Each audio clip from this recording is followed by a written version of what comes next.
কাশ্মীরে আজকে মানুষকে মারা হচ্ছে, এটা ওদের কাছে জায়েজ হয়ে গেছে। এটা এটা এটা একটা লক্ষণ। আস্তে আস্তে ওর মানচিত্র মসজিদের মতোই ভেঙে খান খান হয়ে যাবে ইনশাআল্লাহ।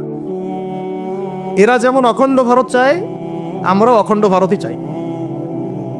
আমরা চাই অখণ্ড ভারত হবে কালিমা লা ইলাহা ইল্লাল্লাহ মুহাম্মাদুর রাসূল। আপনারা তো মনে করেন যে ভারত আমাদেরকে ঘিরে রাখছে, তাই না? আসলে ভারতকে আমরা ঘিরে রাখছি।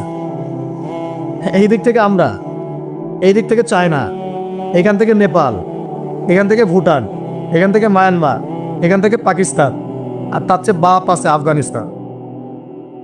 আমরা যদি ইনশাআল্লাহু আজ্জা ওয়া জাল যদি আমরা এটাকে মদিনা রাষ্ট্র বানাতে পারি, এই বাংলাদেশকে যদি আমরা একটা মদিনা রাষ্ট্র বানাতে পারি, ইনশাআল্লাহ কালকে গাজওয়াতুল হিন্দ হবে। ওটার জন্য রেডি আমরা। এটা এর কাজ, এক নম্বর কাজ হচ্ছে এখন পরিবর্তিত বাংলাদেশে কোনো ভারতীয় দালালকে আর জায়গা না দেওয়া। একদম সাফ কথা। বরং প্রত্যেকটা ডিপার্টমেন্টে যেখানেই তারা লুকিয়ে আছে খাপটি মেরে, এই প্রত্যেকটা ভারতীয় দালালকে এখান থেকে বের করতে হবে। এটা আমি একা বললে আমি পারবো না, আপনি একা বললে আপনি পারবেন না। প্রত্যেকটা এই বয়ানের জায়গা, মিম্বর, খুতবা, ওয়াজ মাহফিলের প্যান্ডেল, আমাদের রাজনৈতিক দলগুলো, আমাদের ইসলামপন্থী দলগুলো যেগুলো আছে, সবার ইমারত থেকে আওয়াজটা আসতে হবে। কারণ এরা যদি আর একটা বার সুযোগ করতে পারে, না থাকবে আপনার দেহ, আর না থাকবে আপনার মাথা। মানে এখনই তো আপনাকে হুমকি দিচ্ছে, যে কোনো সময় একটা একটা করে গুপ্ত হত্যা করবে এরা। তার আগে চট্টগ্রামে সাইফুল ইসলাম ভাইকে, এক ভাইকে কুপায় মারা হচ্ছে। এটার বিচার এখন হয় নাই। যারা মারছে ওদের পক্ষ নিয়ে আমরা আবার সংখ্যালঘুর স্লোগান তুললাম। এ কেমন সংখ্যালঘু যে আমার ভাইকে জবাই করে হত্যা করে? হ্যাঁ, সংখ্যালঘু নির্যাতন তো হচ্ছে ভারতে এক একটা মসজিদ তারা ভাঙতেছে এখন। এটা এটা এটা একটা লক্ষণ। আস্তে আস্তে ওর মানচিত্র মসজিদের মতোই ভেঙে খান খান হয়ে যাবে ইনশাআল্লাহ। এরা যেমন অখণ্ড ভারত চায়, আমরাও অখণ্ড ভারতই চাই।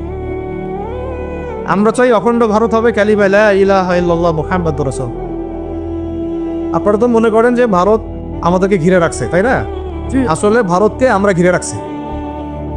এই দিক থেকে আমরা, এই দিক থেকে চায়না, এখান থেকে নেপাল, এখান থেকে ভুটান, এখান থেকে মায়ানমার, এখান থেকে পাকিস্তান, আর তার চেয়ে বাপ আছে আফগানিস্তান। আছে না আফগানিস্তান? ওদের সাথে কেউ পারছে এই পর্যন্ত? আফগানের ভাইরা নিজেদেরকে গড়ে নিচ্ছে, এখন বোঝাচ্ছে। তাদের এক একজনের যে ইমানি জাজবা, 70 বছর 60 বছর বয়স হয়ে গেছে, আমাদের চেয়ে তাদের জাজবা যে এত বেশি, এটা আসলে বলে বোঝানো যাবে। এখন কথা হচ্ছে, আমরা একটা কাপুরুষতার পরিচয় দিচ্ছি। নেপাল ওকে টাইম দেয় না, ভুটান টাইম দেয় না, মায়ানমার টাইম দেয় না, চায়না তো দেয়ই না। আর আমরা তাকে একেবারে প্রভুর আসনে বসায় রাখছি। আমরা কি দিছি? আমরা ইলিশ দেই, আমরা ট্রানজিট দেই, আমরা রেল দেই, আমরা বন্দর দেই, আমরা আর কি দেই? গ্যাস তো দেই মাশাআল্লাহ।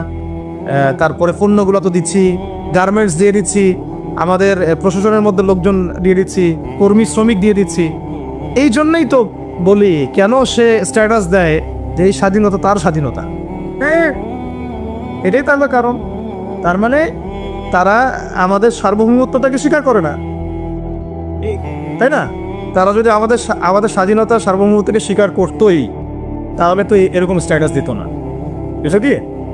তো এখন কথা হচ্ছে, আমরা মাথা নত করার জাতি না।